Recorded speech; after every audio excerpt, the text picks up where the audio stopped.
Cheers. Welcome to the podcast.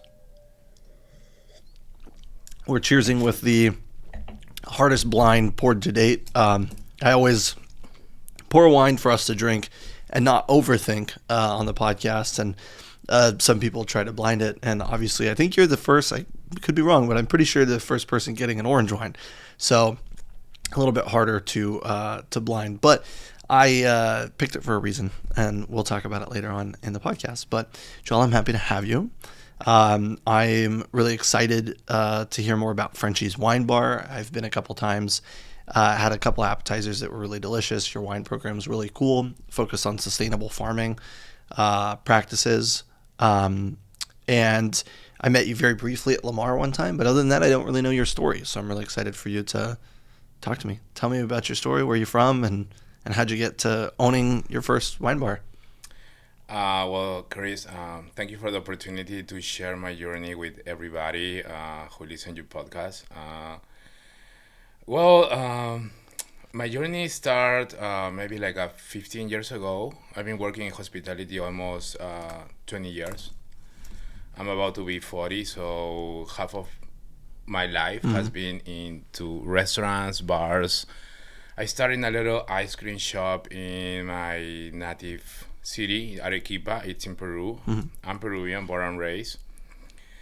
And after that, I had opportunity to work in different cruise companies, cruise ships. And in one of these contracts I had to do the Alaska route, so we always did embarkation date in San Francisco. That's awesome. So when I came here, my first time, it was stunning. The view, Embarcadero was amazing, and something in my head was like, I need to come back to this city again, right?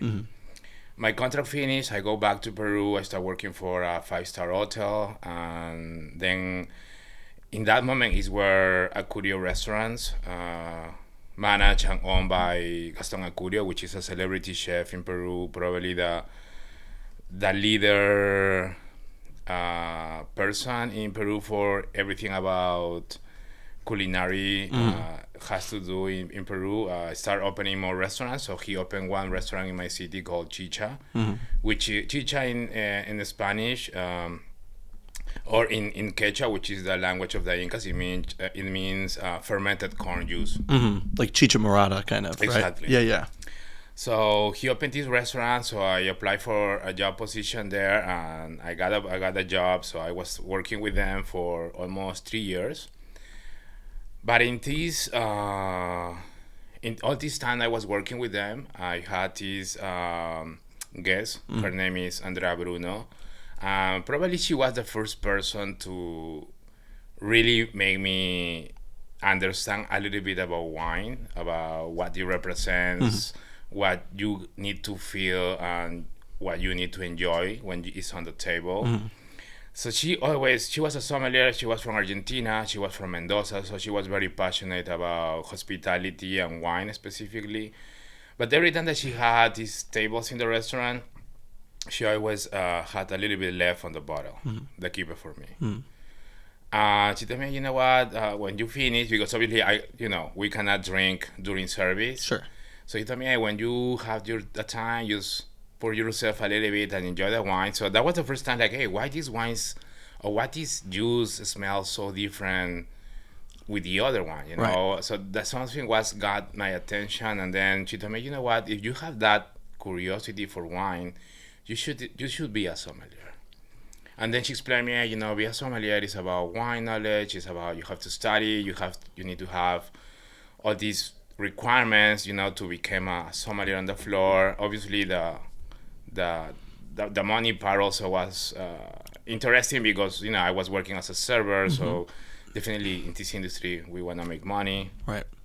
So I study to become a sommelier with her in her house, and then Gastón Acurio was going to open. Was gonna move his location from his first restaurant called Astrid y Gastón in honor to his wife and him to another location in Lima. Lima, it's one of the most important culinary destinations for food. You know, it has great restaurants. You know, the last three best restaurants of the world in San Pellegrino list come from Peru. You know, so in that moment, Astrid Gastón was in number 30. So for me, it was like a huge move to Lima to be part of this team. You know, and he brought people from Bulli. Which is this amazing restaurants that was in Catalonia in Spain. And one of these guys, his name is Julio Barluenga, also he was the wine director. Very eccentric guy, always drinking cava and always trying to explain different things. But in that moment, I moved just as a server. So I was part of this new restaurant.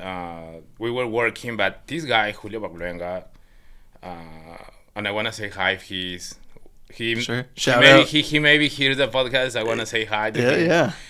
You know, we had this in that moment. I'm talking about maybe 2014, 15. So the prefix menu, the tasting menus were kind of long. You know, Right. now Yeah, I think the experience has been becoming a little bit more short. But in those moments, it was kind of like a trending in restaurants or in fine dining restaurants have like a 20 prefix menu. Yeah. It was long. It had 2-3 hours, and this guy sometimes stays, 20 minutes talking with a table about wine, about anything, and then the other tables were waiting for their wine to be poured. And my friends, my colleagues on the floor, they tell me, hey, you are a sommelier, so pour the wine because this guy is talking with other guests. And I said, listen, I cannot touch the wines because I'm not part of the sommelier team. But the chef was looking at me and said, you know what, go pour the wine for this guy. So when I was pouring the wine, Julio was coming to the floor and he saw me pouring the wine and he told me, hombre, pero ¿qué haces? No? What are you doing? You don't have to pour the wine. You are not part of the sommelier team. I said, hey man, everybody, it's in a hurry. Everybody needs to, the chef is waiting with a plate over there. Yep. Servers are ready to mark the second course. So I had to pour the wine. Yeah. So I was a little bit pushy, and one day he told me, you know what, I'm gonna try you for the position. And they have an amazing cellar, and he gave me the opportunity, and then I started working with him, with Jose Carrera, which also is a great sommelier, still in Acurio. And after working for maybe also 3 years in Astrid Gastón, I was ready for my next step. I was watching the documentary Some. And also that documentary is, definitely you saw the first episode, and it's that kind of things that inspire you so much. Yeah, and people get hooked. Yes, and that's what happened to me. I was like, oh, I want to be like these guys. I want to be a master Sam. I'm still on the work now because it requires a lot of discipline, dedication, and sometimes with all things happening around you, you don't. You lost the focus, but still, you have to be persistent. So I said, I wanna get there, one day. And I knew that San Francisco was a great city. I came already when I was working on cruise ships. So Acurio Restaurants opened a restaurant in San Francisco called Lamar, and I was very lucky to, in the moment that I was trying to apply for different jobs. Lamar was looking for a som on the floor for this position, for this city. In my head, I was like, oh my God, I'm a rookie in the som industry. I don't know too much about wine. SF's probably super intimidating. Exactly. And I was not confident on my skills at that moment. I knew I was a pretty good taster of wines, but I didn't know, it was going to happen so fast. And then my GM from Astrid told me, I got you an interview with a GM from Lamar. And when she told me that, I almost passed out. I got the interview. I went to the interview, and the interview went well. And then I was here that year around September. And then after that, I was working on the floor, and the wine director was Emmanuel Kemiji, which is an amazing person, a master sommelier. He was my first mentor here in the U.S. And after that, after pandemic, it was a very difficult moment for the hospitality business, for restaurants, for sommeliers. I think we were maybe the first person to be laid off on the floor, and we were the last person to be rehired. Yep. Right. So I had some kind of free time to go back to my books, but also do other things. Nothing related to hospitality, but I was having the energy to go back to the floor. And then when I go back to Lamar, I started taking care of the wine program. And I was there for almost 5 years. And then I had this opportunity to, meet my girlfriend, fiance, now my wife. And then one day, we went to eat this sushi spot in the Mission, and then we saw that spot empty. And it was like, hey, maybe we should try to open a wine bar, because you live here, the San Francisco rent and everything is, to open a business is very challenging. For sure. So I didn't. And then I was not expecting. And then add ABC on top of it, who also ABC, doesn't make anything, nothing easy. Yes, exactly. And I decided to open a wine bar. And it was at the beginning, it looks like a dream. When you work in hospitality, you always, dream about opening your own shop. I'm going to be the owner one day. And when we signed the lease and we put the LLC together and all this paperwork, and they give us the keys of the place, it was, oh my God, this is happening. But it's just the beginning, because open something, it requires a lot of paperwork.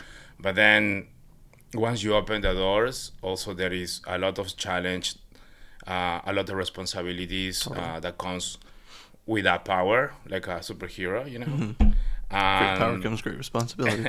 Exactly.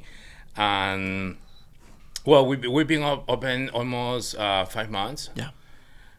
It's been the most stressful part of my life, I would say, but it's very exciting. Yeah. When you see your spot getting busier, it's a feeling like that you never felt before. Yeah. So it's very stressful, but very rewarding at the same time. Correct. Yeah. And did I nail it earlier when I said that it's focused on sustainable farming practices? Is that kind of the main focus of Frenchies? Yes. Well, I focus on organic, biodynamic wines. I'm a true believer on biodynamic, because those wines, for me, they express a different kind of vitality, energy, and they tell me something different when I drink those wines. So I'm trying to focus on those wines, but I love any kind of wine, right?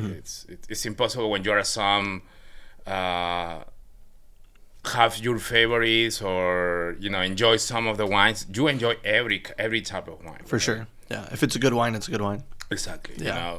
But I would say what I really enjoy from BSM, or the first part that got my attention to BSM, obviously, hospitality part was great, but also the blind tasting,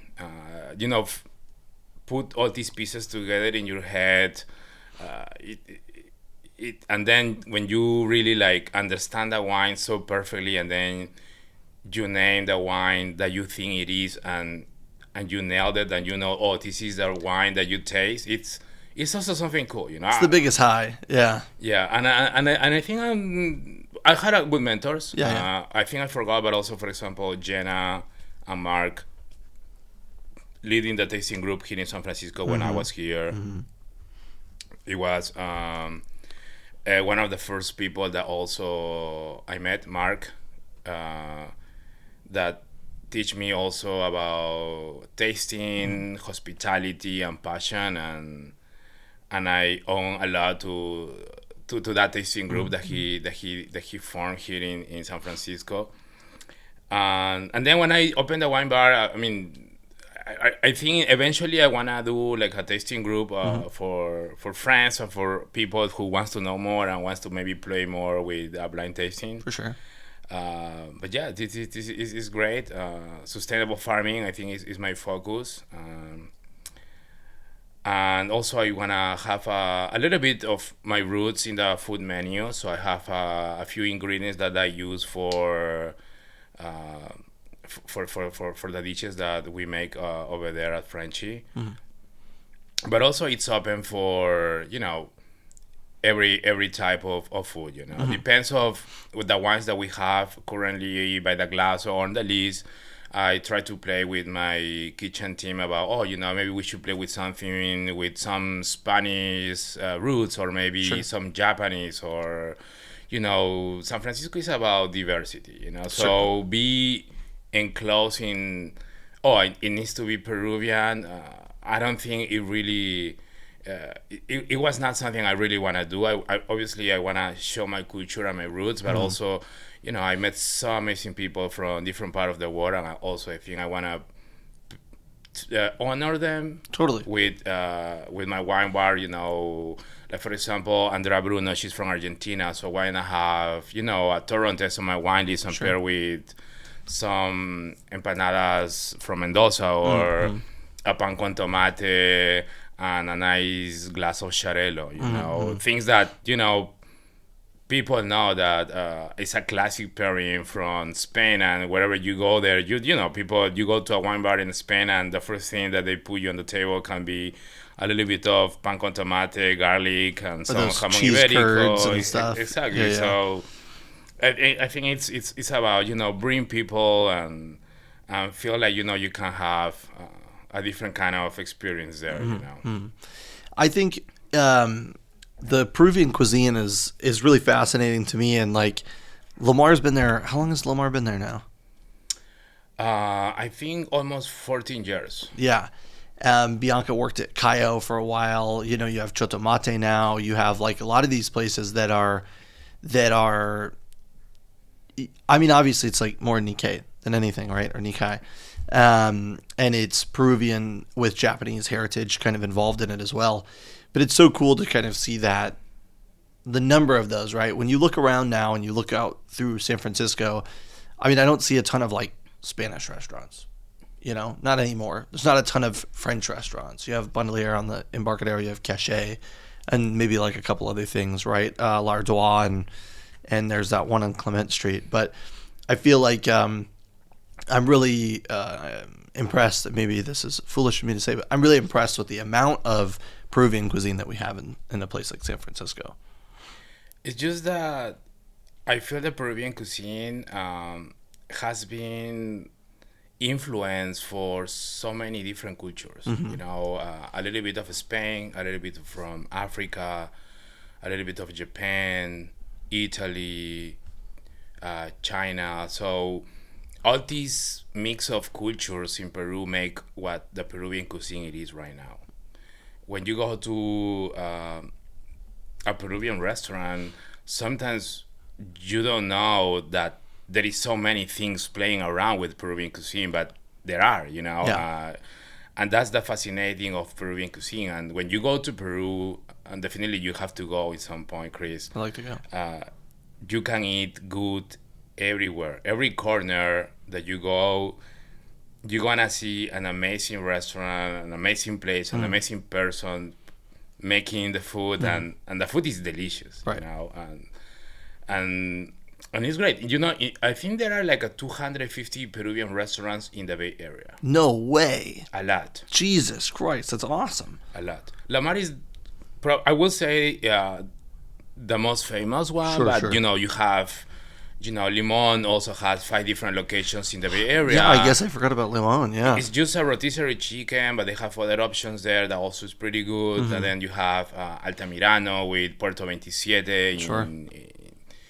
in Fresca. You have Costanera. You have a lot of options. Yeah. And it's because you also I think Peruvian food is not just about food, but also is the person who served the food, the hospitality that they give. I think Peruvians, we are always very hospitable person, and people we want you to feel warm. And I think one of the keys for the Mar be successful is the service that they give is so warm. They made them feel like you are in your house. The location's exceptional. The food's great, Oh, well, and the yeah. service is The service never feels stuffy, and it never feels like it never feels tight. It feels really like comforting. Genuine. Yeah, genuine. Genuine. Yeah. Yes, exactly. I spent. I met great people and spent a lot of time there. So, yeah, it's honestly it was a little bit sad when I left. Sure. Because I had so many, memories and friends that I left in that place. But then, I feel like it's like when you, as a person, or like you leave your home when you need to grow up and be adult, and you need to leave your house. I feel like that. It was the right moment, and also open for me the wine bar, my wine bar. It was, like I said, like a dream come true, and now it's on the action. It's great, And now also I'm trying to put in action a different kind of dinner collaborations with different local chefs. Yeah, like a pop-ups. Because one of the things that when I thought about Frenchy wine bar, it was that also bring people from the industry that maybe they don't have the possibility to open a restaurant, but if it's in my power, maybe give them the option to try something and do a pop-up with me and show their culinary skills. Why not, right? Yeah. So last week we had our first pop-up of the 2026 with Sean Phillips, which is a great chef, and he was considered the best pop-up from either last year. He did an amazing job. He used to work at French Laundry and Saison and Atelier Cran, and now on February we have Chris Radcliffe, which was working at Queens and Cotonia and Seven Hills, and actually I met him in Peru in Astrid, Gastón. Oh. So when I came to San Francisco, I met him here again. We meet each other and said, hey, we should work together again. So he's gonna be the second chef, but I wanna bring people who like bring experience to the wine bar, because also wine bar is not just a place where you can get a glass of wine, but also it's about the experience that you can give to the people in your wine bar, right? And I love that part. Yeah, I think too, like Noe Valley is just, you're in Noe Valley, Mission Noe Valley. It's such kind of like a little neighborhood. It's pretty quiet. And it's great for there to be like more places for people to gather, more places for things to go on. I mean, yesterday I went for a walk and went to Dolores Deluxe, and they had two different pop-ups going on. They had one that was these great coffee guys, like Painted Leopard or whatever, and then the other one wasn't set up yet, and I'm probably wrong, but I want to say that they were going to do like okonomiyaki or something, right? It was like some really kind of cool pop-ups, and it's great to see, because having lived in Noe Valley since 2018, sometimes it can be a little bit sleepy, so the more stuff that you can do, the better, I think, because it stimulates a lot more energy, and it hopefully gets people like excited to go out and hang out. Yeah, it's true. I think what I have seen so far, it's when we took the location, I thought it was, for me, I still consider that it's a great place because it's between Mission District and between Noe Valley. Right. It's in the border. It's not, I don't see a lot of walk-ins like Valencia or, Noe Valley, but I feel like also people needs to have a place where, I want to get a glass of wine. Where can I go? And honestly, I didn't see a wine bar in that area. So that's why something got to my attention when I see this place empty. And for me, it was like a meant to be. I'm a very person like go with the flow a lot of times, and I think I told you this at the beginning of the podcast. Like, let's go with the flow. Yeah. And when I was about to rent this place, I was not expecting to rent it. I was like, I put my application, and if they take my credit, I'll figure it out. I figured it out, and the things happened. And then when I was having all this on my table to rent it and get the lease, I just like, let's do it. If something happens fast, it's because it's meant to be. And, Right. And like you said, sometimes the place or the area is not.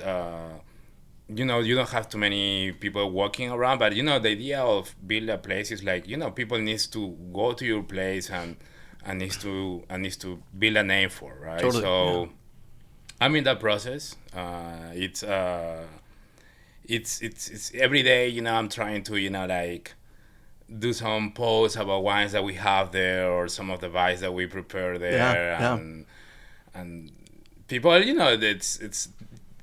they are discovering places, right? But also in San Francisco, people always dying to know a new place, right? You don't want to go to the same place more than 3 or 4 times, right? And especially in these days, people want to explore different options, and I think Frenchy Wine Bar came to that area to have one more option, because there is a great wine bars around. You have Arcana, you have Buddy, you have Spot 20, you have etc. So there is a lot of places there, but That's true.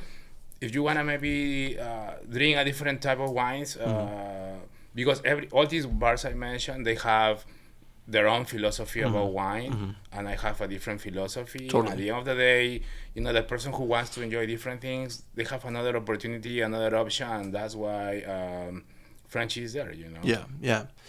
I mean, I think that's the of the wine bars you mentioned. There's a lot of like natural wine bars, which is not a bad problem to have, especially with like the way that people drink now. But it's an interesting perspective. Like you get to experience each person's like fingerprint on their business, right? And like what their ideology is, or like what wines they decide to pick. And I think that's a really good way to think about it, instead of just saying like, it's a different program or whatever. I mean, it is very much like that person, like Bodhi at 20 Spot. It's like what they stand for. You know what I mean? Which is really cool. What about one of the things that I wanted to talk to you about was the process of opening a business in San Francisco. Besides Anissa Dingle, who's been on the podcast earlier this season, I haven't had a chance to speak to a lot of people about opening a business in San Francisco. And I'm sure there's plenty of people that are listening that have had similar thought, like, look at that space. I wonder if I could do something with that, On a scale of 1 to 10, how difficult do you think it was, and do you think that it would be the same case for everybody? Well, I don't know. As you know, people who work in hospitality, we are humble people. Yeah. I don't come from money. I earn every dollar I made to make this place. So it's a dream come true, but also can be very challenging. But listen, if you really want to do it and you have all your mind in doing it, go for it. You know? I mean, one of the things that I learned in the pandemic, when all the restaurants closed and San Francisco and all the cities was kind of like a ghost town, and you don't know what's gonna happen the next day.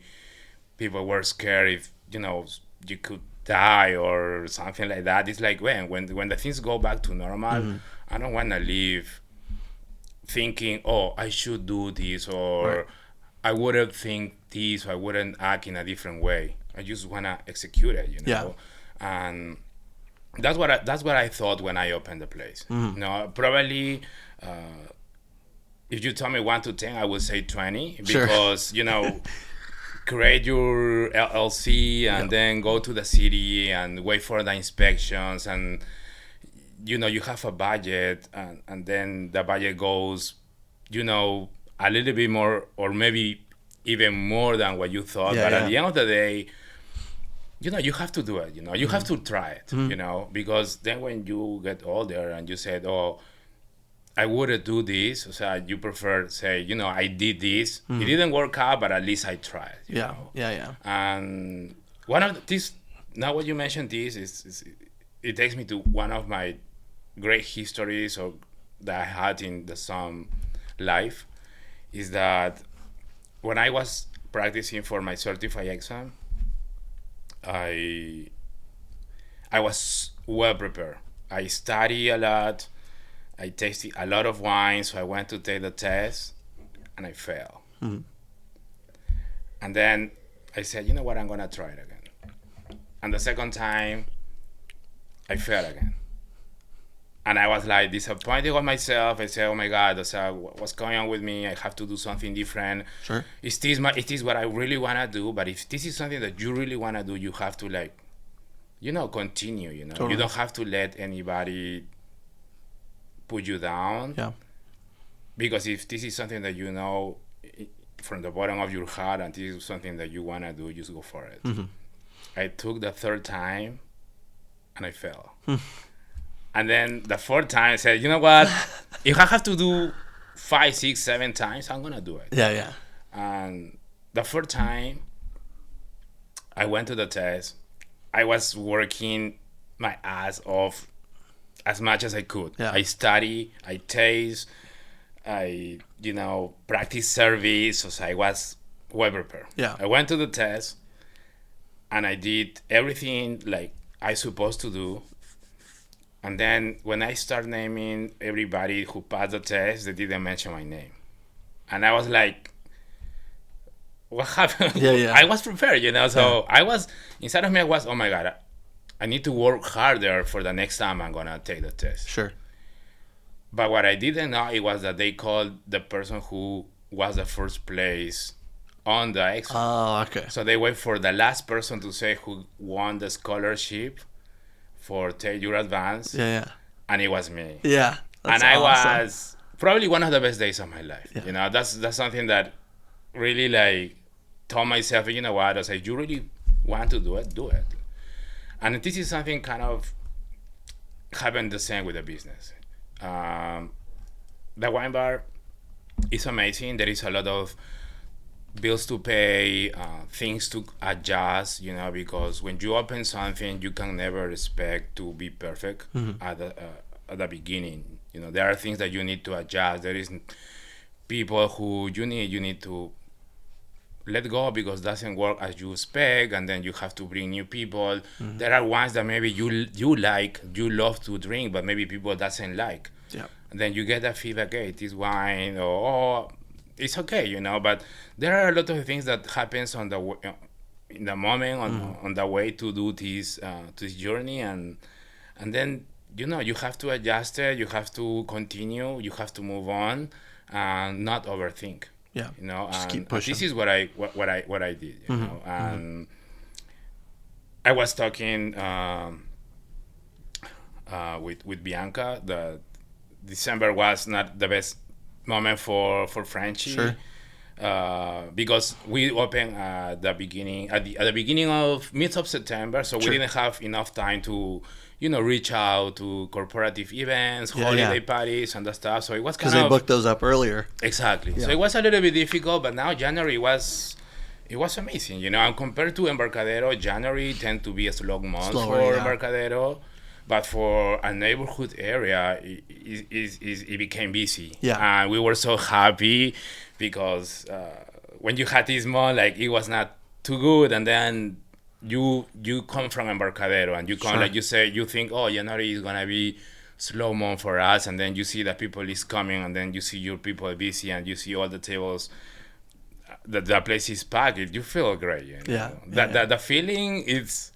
It's unforgettable, It's unbelievable. When you see all your tables busy, and maybe sometimes I'm on the floor, but sometimes I have to go back to the kitchen and give them a hand to prepare something, because as a business owner, you just not need to know only the wine that you serve or the service that you give, but also you need to know what happened in your kitchen, you know.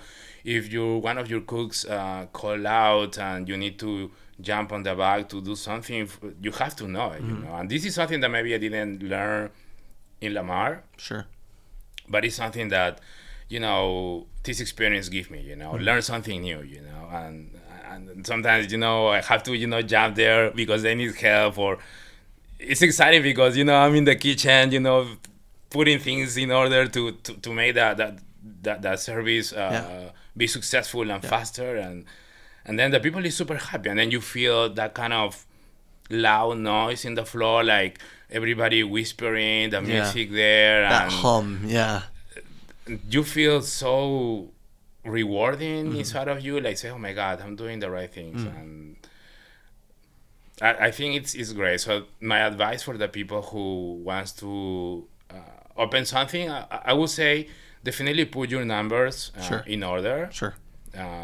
Always have an extra money in case an emergency you have. And then if you really want to do it, if you really want to go for it, I mean, don't overthink. Just go do it. And always, be thankful with God for this kind of opportunity, because not too many people have the opportunity to open their own business. Totally. And definitely I feel blessed in some way that this was part of my journey right now, That's beautiful. Where do you think that you get kind of this grit to keep going from? I mean, is this something that like you had since working in the ice cream store in Peru, or is this something that you think you maybe developed, working the floor at Lamar, or where do you think you really kind of like decided that like whatever it takes, you're going to get to where you want to go? I think it's something that I learn in every place. Every person who I work with teach me something. Definitely, I would say the most important people is my mother. That she always believed in me, and now my wife. That I think sometimes she believes more in me than myself. That's beautiful. That she is my my first my fan number one. That sometimes when I think I cannot do things, she tells me, hey, yes, you can, right? So not disappoint these people is important, but not disappointing myself. Sure. And sometimes I learn all this, I think, energy and be it's part of the journey. I guess a lot of people experiment that these kind of like ups and downs, and sometimes you feel like you cannot more, but and you need to quit, or you need to give up your job or your dreams. But then there is something on me that always tells me, you know what, Joel, you have to push, you have to go, man, because if you don't do it, man, so nobody's gonna do it for you, right? And that is something I really learned, is like, if you don't do it, if you don't do it for you first, nobody's gonna do it for you, right? And honestly, all the money I put, I have to get that energy from you. Yeah. No matter what, there is no going back. But but I will say that every person I met give me a little bit. I remember when I started working on Chicha, and I met this Andrea, and then she told me, hey, study this. And then Julio in Peru, and then he teach me other things. And then in Lamar, Emmanuel, and then, all my coworkers there. It's like I cannot disappoint so many people who believe in me, Sure. And then now I have to, like, I feel like there is a goal on me besides, just do this. I want to do it with a purpose, Right. But also I want to give some kind of support to my community. I'm Peruvian, I'm Latino, and I know with all these things are happening, sometimes a lot of people who try to look opportunities in other countries can be a little bit difficult. Totally. But I want to tell all these people that sometimes you have to push further, and there is light at the end of the tunnel. I'm not saying that I already did or accomplish everything I was expecting, but I think I'm trying to be on the way. Sure. There is a lot of challenge on the daily basis, especially with the small business here in San Francisco, but I'm trying to do my best, Yeah. and that's the most important, I'll never give up, always try to push further, try to, keep trying hard, and that's the most important. Yeah. I think that's awesome. Well, on a more fun note, I have a couple just like curious questions for you. When you worked at the ice cream stand in Peru, or ice cream shop, were there any particular flavors that were your favorite, or were they kind of like, was there any like interesting flavors, unique flavors? Well, I mean, are you asking for my favorite ice cream or? Well, at the shop, you worked at the ice cream store in Peru. Like, are there particular flavors of ice cream in Peru that you don't get here in the U.S.? Well, I would say my favorite flavor as an ice cream or maybe in a dessert would be dulce de leche. Yeah, yeah. It's amazing, but there is this fruit from Peru called lucuma. Lucuma. It tastes like a butterscotch caramel flavor. And actually, Mitchell's have one of these Mitchell's does? flavors, so Yeah, you yeah. should go check it I'll out. check it out. It's an amazing ice cream. For me, it's between caramel, butterscotch, and Thai tea. Oh, It's that's kind cool. of on the mix. Yeah, It's yeah, very, yeah. it's very unique, Yeah. and that's the ice cream I really love. But it was great because this ice cream, especially I was working. They also made this kind of granitas, and they make pisco sour granita. Whoa. So when the owners were not there, and then we were about to clock out. It's like, hey, he did it only in special occasions, right? But Right. with other coworkers, we were like, I'm not gonna lie, like we were like getting 2 or 3 of those, and then we were finishing the party in another bar. But Yeah, yeah. it was cool. It That's was so perfect, funny. So it's really cool to see kind of the concept of Frenchies as somebody that spent a lot of time in Peru working and came to work at Lamar, that you didn't just kind of like box yourself into a concept or a particular program, and that really Frenchies is kind of like a blank canvas for you to kind of experiment on and do different things with cuisine and with wine.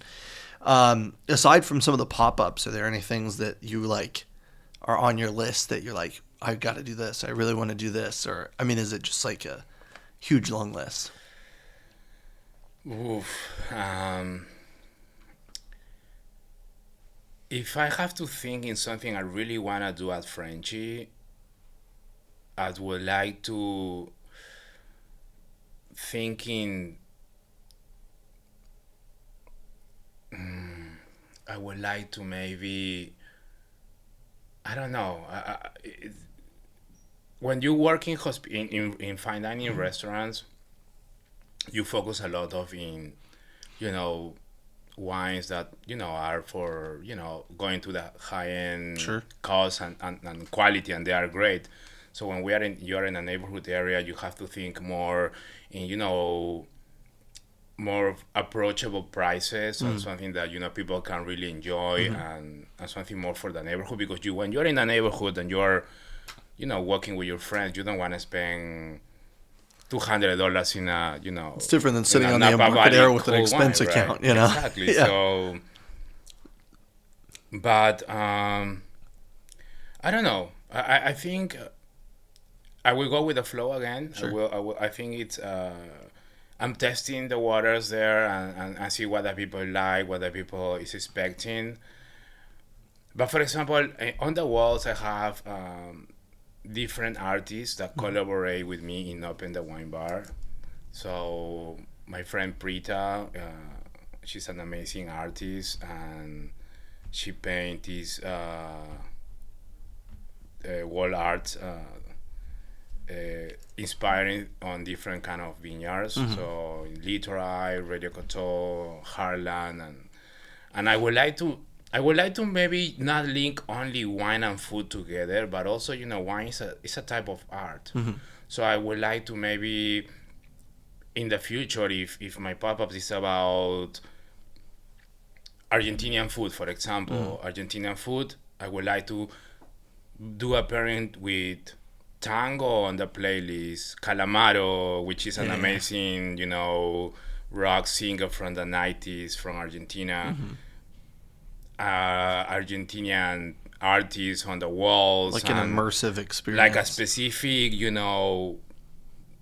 everything global, like everything about a specific type of, country or something like that, right? If you are from, from California, right? So you can maybe play with California wines, California food, all these kind of, but also California is a mix of so many things that it's hard to find a really what's California food, like a because true it's identity, a journey, Yeah. But also, like maybe you can put on the music something, like it's very California inspiring, and then like the whole package, right? Yeah. That's something I really want to do, right? So, I would say that will be my next homework to do, you know.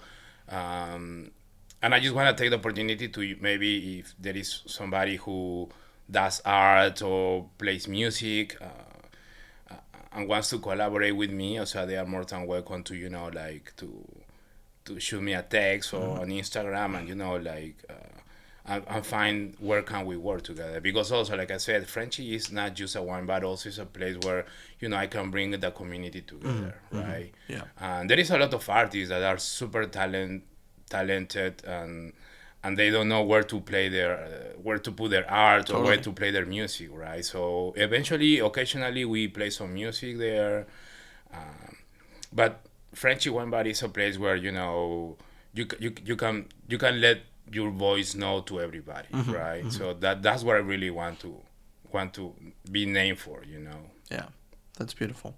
I mean, I think it's really cool, to see kind of the focus on community and the focus on neighborhood and kind of again a blank slate, if you will.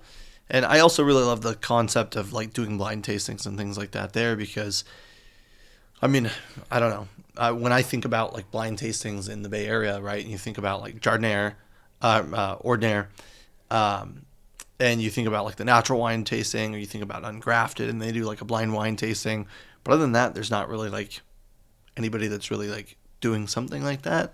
And so it would be really cool to see that. The idea of doing things for the industry is really fun too. And you have a space now that's kind of yours. And so it's great to see that you can do whatever you want with it. Let's great, Chris. Listen, let's put something together and let's do a late night blind tasting group. Yeah, that'd be fun. Because most of the blind tastings are in the mornings, right? Yeah. So then when you do blind tasting, then you have to go work. You feel heavy to work, right? Yeah. So maybe we can do like a late night blind tasting for people who work in hospitality, and sometimes we want to find places where you can drink a good wine and and not wait the bartender tells you, hey, this is the last call, you gotta go, right? Sure, So my place, it's open for that type of business too.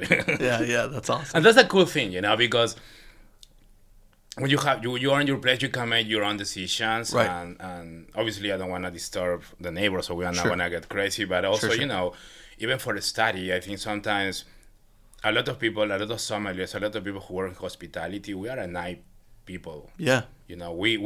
Some of us, we are not a morning person who wake up early, and, we are night people. Yeah. Sometimes we prefer study at night until 3, 4 a.m., and then wake up at 9 a.m., which can be early for us. Yeah.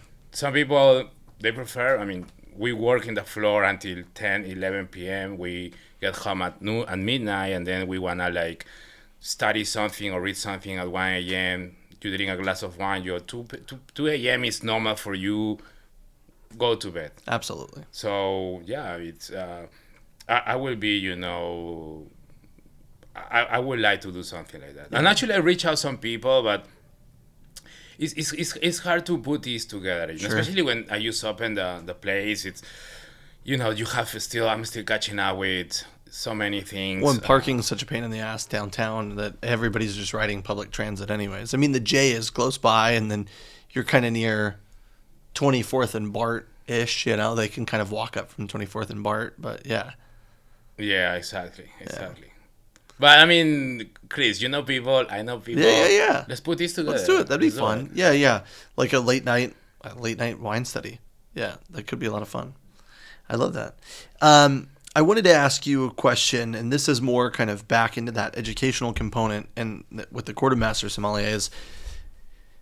How challenging is it with English as your second language to study wine in the United States or to do things with the Court of Master Sommelier? Because you're thinking about wine, which is almost its own language, and then you're having to translate that language. I mean, do you think it provides extra challenges, or have you gotten to the point now working at Lamar and working at Frenchies that it feels kind of like you feel a little bit more in the flow? Definitely, there is an extra challenge in that part. Even if you spend a lot of years in the U.S. or in other countries that they speak a different language that your native language. But also, I mean, you have to like maybe keep focus in that moment. I think if you start thinking in English and then you do your flashcard in English, you will be more prepared. Sure. So there is a level of difficulty in try to do everything in another language, but it's not impossible. Sure. It's not impossible. It's other people did it, so you can do it. That's so, but definitely you need to be a little bit of extra focus in specific types or terms, or maybe practice some specific words that maybe can give you more understanding about the specific topics. Right. Flashcards are great for some people. For me, are not too good. Sure. But I use it. Yeah. Because I think also they give you more, make your Instant brain more recall. agile, more faster. Yeah. But also I think the core of Master Sommeliers now, if this is your second language, English is your second language, they give you an extra minutes. Oh. At least for the advanced. That's awesome. That's super cool. At least for the advanced. Yeah. They give you some extra 15 minutes or That's 20 amazing. minutes. Yeah. And yes, I think that's good because also the core of Master Sommeliers is thinking about these kind of issues you can have. So that's cool. Yeah, that's from amazing. The core of Master Sommeliers. Yeah, I guess I never realized that was something that they did, which is amazing. I think that's super considerate. That's really nice. Yeah. That's really cool because, definitely, even if you believe in the US or in Australia or UK or any place where they speak English, but you are speaking Spanish, so you have to convert every word in your brain in English and then to the Spanish, and then so there is microseconds of that takes time to do that operation in your brain. So it's very cool that the core of Master Sommeliers is doing this for us. I think so. That's awesome. Well, how do you feel about the wine? You like the wine? It's good. It's easy, refreshing, right?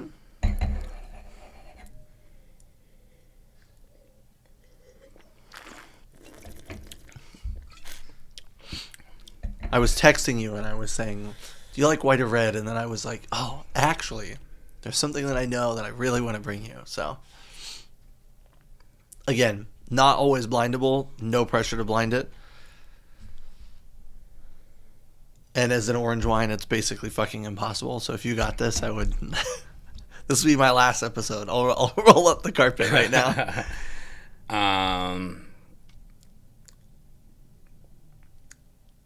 The wine, it has this kind of funky notes, of course, but it's not. But it's clean. Yeah. It's pretty interesting. As long as you like it, that's what's important. Because it has a lot of acid and the body is nice. It's really nice wine. I wanna think. Can you give me a clue or not? Do you wanna give me a clue or? It's not even. It's a grape that's not on the grid. at all. So again, it's a tough one.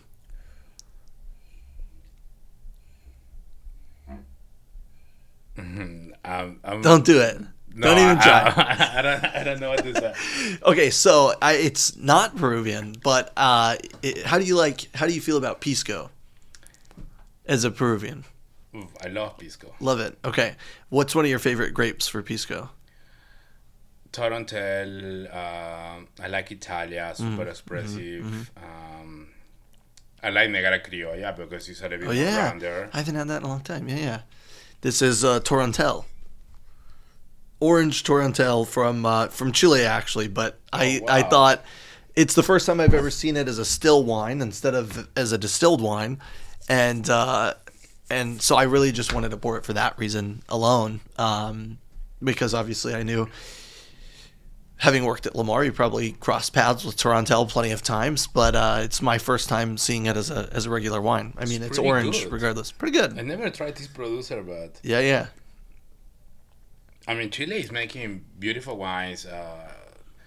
Not just Carmenere. Sure. Argentina, and something I do in Frenchy, for example, is that I use not pour Amave from Argentina, but also play with Tempranillo, Cabernet Franc. Right. Not just the default. Bonarda. Just know that what the people know, but I'm trying to expand the horizons. Yeah. What is there happening there beyond Amave, right? Yeah. So this is cool, man. Yeah. I'm glad you like it. Cavagna pours this by the glass. And so I see it every now and then, and I'm always like, wow, Orange Torontel, that's really cool. Like, I don't think I could ever pour it at my wine bar. And not that I couldn't. I mean, you could. Obviously, you could do it anywhere. But when I realized that I was doing the podcast with you, I was like, let me get a bottle. And I just bugged them forever until they finally just gave me a bottle. Well, I paid for it. But I thought it would be fun for us to drink together because it's a Pisco grape traditionally that is made as an orange wine. So, fun. That reminds me, only for France, I hope nobody from the ABC is listening to this, but I have a bottle of Pisco behind the bar or in the kitchen, So next time that you come over, it's in the kitchen for cooking. It's in the kitchen for cooking. Exactly, right? And then I would like to pour you a little bit of Pisco when you come back. That'd be great. Thank you. Yeah. I am.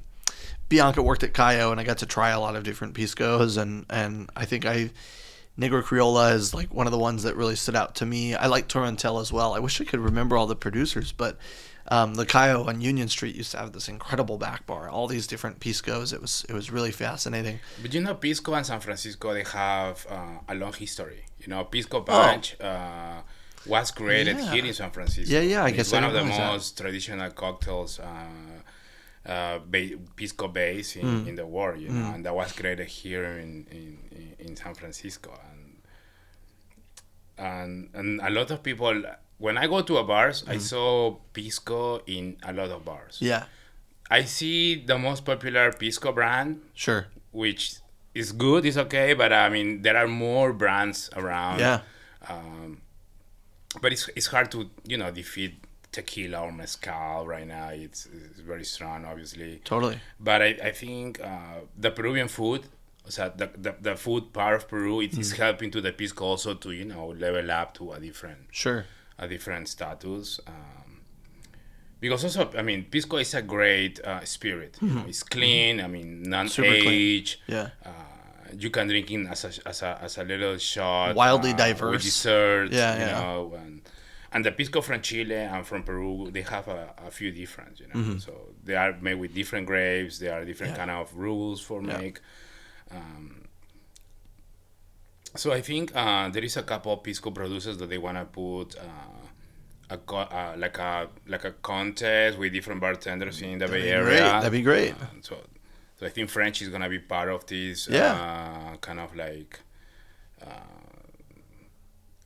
I don't know. It's like they wanna put together all these Pisco producers, make a contest, take them to Peru. The person who wants the best cocktail based with Pisco, is gonna have a great reward. So it's cool. That'd be great. Yeah.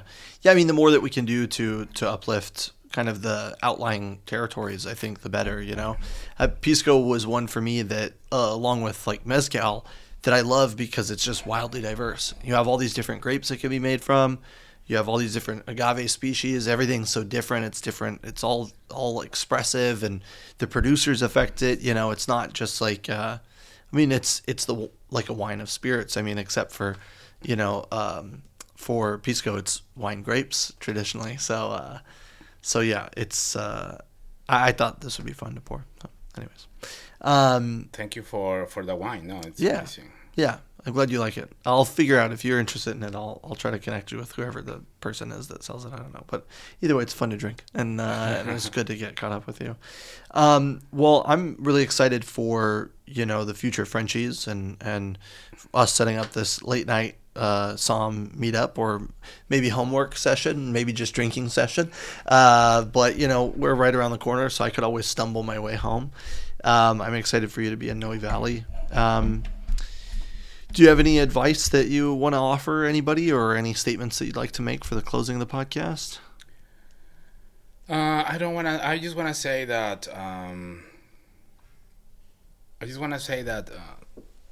Thank you for the opportunity to share with me to share with everybody my journey in the hospitality. And the only statement I would like to do is that if you do something, do not overthink, and just go for it. Whatever it is, there will be a lot of challenge in the way, but those challenges is gonna make you stronger. And if you are persistent, you will get there. You don't know when, you don't know how, but just keep focused, Yeah. And like I said, I mean, I feel like I'm still on the journey. I'm not saying like I already accomplished everything I want, but I'm one more of these people who really wants to do something. So sometimes we have so many things happening around us that doesn't let us maybe be focused as we need, but never let